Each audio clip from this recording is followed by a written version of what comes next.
এক গ্রামে মিনু আর পিন্টু নামে দুই ভাই বোন বাস করত। তাদের মা বাবা ছিল না। মিনু যেহেতু বড়, তাই মা বাবার দায়িত্ব সেই পালন করত।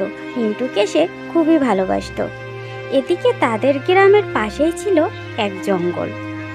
এই জঙ্গলে যারা একবার যেত তারা আর কখনো ফিরে আসতে পারত না, কারণ এই জঙ্গলের নদীগুলো মানুষকে পথ ভুলিয়ে বিপথে চালনা করে সারাদিন জঙ্গলে ঘোরাতো, আর রাত হতেই জঙ্গলের রাক্ষসে গাছগুলো মানুষকে খেয়ে নিত।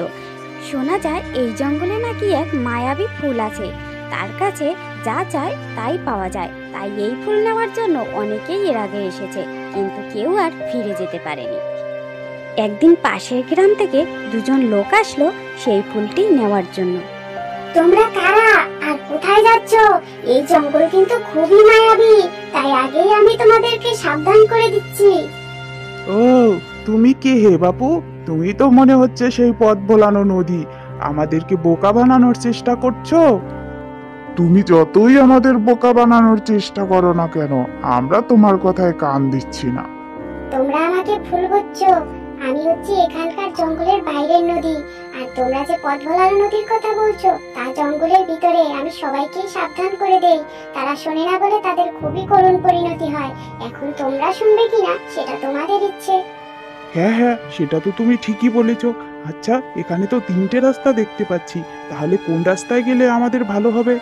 তোমরা যদি পূর্ব দিকের রাস্তায় যাও তাহলে সেই মায়াবী ফুল পাবে, আর যদি পশ্চিমের রাস্তায় যাও অজস্র ধনরত্ন পাবে, আর যদি মাঝের রাস্তা দিয়ে উত্তর দিকে যাও তবে তোমাদের সামনে রাক্ষসে গাছ পড়বে। এবার তোমরা সিদ্ধান্ত নাও। আরে না না, তাহলে বরং আমরা পশ্চিমের রাস্তায় যাই। আমাদের বেশি করে ধন সম্পদেরই প্রয়োজন। এভাবেই পথ ভোলানো নদী মানুষকে দিনের বেলা বিপথে চালনা করে জঙ্গলের বাইরে যেতে দিত না। তাদেরকে জঙ্গলেই ঘুরতে হতো, আর রাত নামতেই রাক্ষসে গাছ সবাইকে খেয়ে নিত। বাঁচাও, বাঁচাও আমাদের, কে কোথায় আছো, বাঁচাও। এভাবেই জঙ্গলে আসা মানুষগুলি আর কখনো বাড়ি ফিরতে পারত না। এদিকে মিনুর ভাই পিন্টু একদিন খুব অসুস্থ হয়ে গেল। তারও এক বিরল রোগ দেখা দিল। তখন গ্রামের এক বুদ্ধিপুরী তাকে বলল যে এই রোগ কেবল সেই জঙ্গলের ফুলই সারাতে পারে। কিন্তু মিনু সেখানে কি করে যাবে? সেই জঙ্গলে গেলে যে আর কেউ ফিরে আসে না। তাও মিনু নিজের ভাইয়ের জন্য সেই জঙ্গলের পথে রওনা হলো। ও মেয়ে, কে তুমি আর কোথায় যাচ্ছ? আমার কাছে বলো, আমি তোমাকে সাহায্য করব।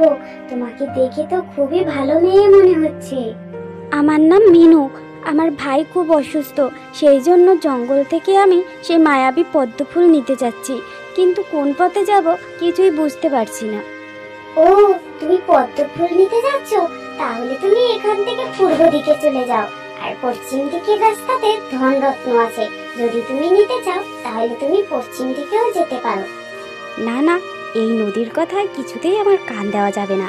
এই হচ্ছে সেই পথ ভোলানো নদী। এ যদি সঠিক তথ্য দিত তবে তো এতগুলো মানুষ কিছুতেই হারিয়ে যেত না। না, আমি হচ্ছে তাহলে পূর্বেও যাব না, পশ্চিমেও যাব না, আমি মাঝের রাস্তা দিয়েই যাব। এবার হাঁটতে হাঁটতে মিনু আবার তিনটি রাস্তার সামনে পড়লো।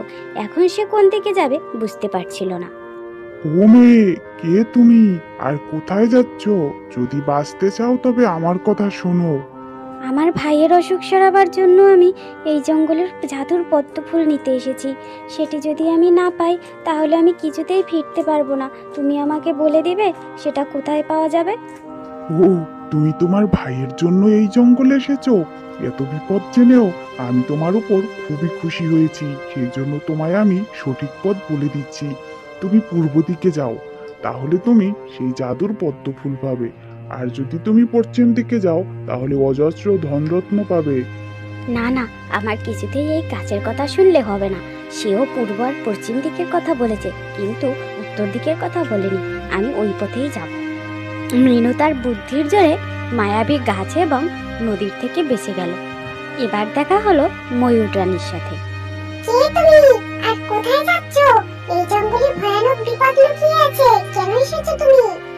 আমি এসেছি আমার ভাইয়ের জন্য সেই জাদুর পদ্ম ফুল নিতে, কিন্তু তুমিও আমাকে পথ ভুলিয়ে দিতে চাইছো। তোমার কোনো কথাই আমি শুনবো না। আমি তোমায় পথ বলতে চাচ্ছি না, তবে এটুকু বলে দিচ্ছি, তুমি যেখানে যেতে চাইছো সেখানে কিন্তু এক রাক্ষস পাহারা দেয়, কিন্তু সে দিনের বেলা এখন ঘুমিয়ে আছে। তুমি সেখানে অনেকগুলি ফুল দেখতে পাবে। যদি সেগুলোর কাছে যাও তবে কিন্তু সেই রাক্ষস জেগে যাবে। ওটা তার ফাঁদ। যেখানে তুমি একটা ফুল দেখতে পাবে তুমি ওইখান থেকেই ফুলটা তুলে এনো, ওটাই আসল পদ্ম ফুল। ময়ূর রানীর কথা শুনে এবার মিনু সেখানে যেয়ে দেখলো সত্যি সেখানে এক ভয়ঙ্কর রাক্ষস ঘুমানো আছে, আর সেখানে একপাশে একখানা পদ্ম ফুল আছে। হ্যাঁ হ্যাঁ, তাহলে তো ময়ূর রানী ঠিকই বলেছে, এখানে অনেকগুলো পদ্ম ফুল, তার মানে এটাই এই রাক্ষসের ফাঁদ। আমি যদি এখানে হাত দিই তবে সে জেগে যাবে। এই তো এদিকে একখানা পদ্ম ফুল দেখা যাচ্ছে, তার মানে এটিই আসল পদ্ম ফুল, এটিই আমি নিয়ে যাব। এরপর মিনু সেই পদ্ম ফুল নিয়ে বাড়ি গেল এবং সেটি স্পর্শ করাতেই তার ভাই আবার সুস্থ হয়ে গেল।